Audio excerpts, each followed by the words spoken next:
ದೇವಸ್ಥಾನಕ್ಕೆ ಹೋಗಿ ಹಿಂದಿರುಗಿ ಬರುತ್ತಿದ್ದ ವೇಳೆ ಬೈಕ್ ಮೇಲೆ ಕಡವೆ ಹಾರಿದ ಪರಿಣಾಮ ಬೈಕ್ ನಿಯಂತ್ರಣ ತಪ್ಪಿ ರಸ್ತೆಗೆ ಬಿದ್ದು ಸವಾರ ಮೃತಪಟ್ಟು ಸಹ ಸವಾರ ಗಾಯಗೊಂಡ ಘಟನೆ ಶನಿವಾರ ಮಧ್ಯಾಹ್ನ ಕುಂದಾಪುರದ ಕಮಲಶಿಲೆ ಸಮೀಪದ ತಾರೆಕೊಡ್ಲು ಎಂಬಲ್ಲಿ ನಡೆದಿದೆ.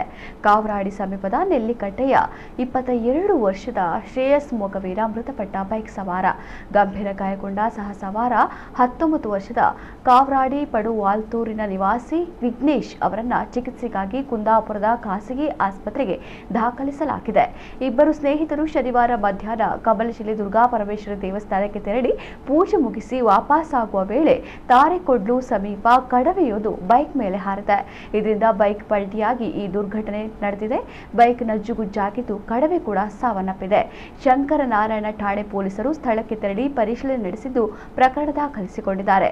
ಶ್ರೇಯಸ್ ಅವರು ನೆಲ್ಲಿಕಟ್ಟೆ ಸುರೇಶ್ ಮೊಗವೀರ ಮತ್ತು ಯಶೋಧ ದಂಪತಿಯ ಇಬ್ಬರು ಮಕ್ಕಳಲ್ಲಿ ಎರಡನೆಯವರಾಗಿದ್ದಾರೆ. ಬೆಂಗಳೂರಿನಲ್ಲಿ ಉದ್ಯೋಗದಲ್ಲಿದ್ದ ಅವರು ಇತ್ತೀಚೆಗೆ ಊರಿಗೆ ಬಂದಿದ್ದರು.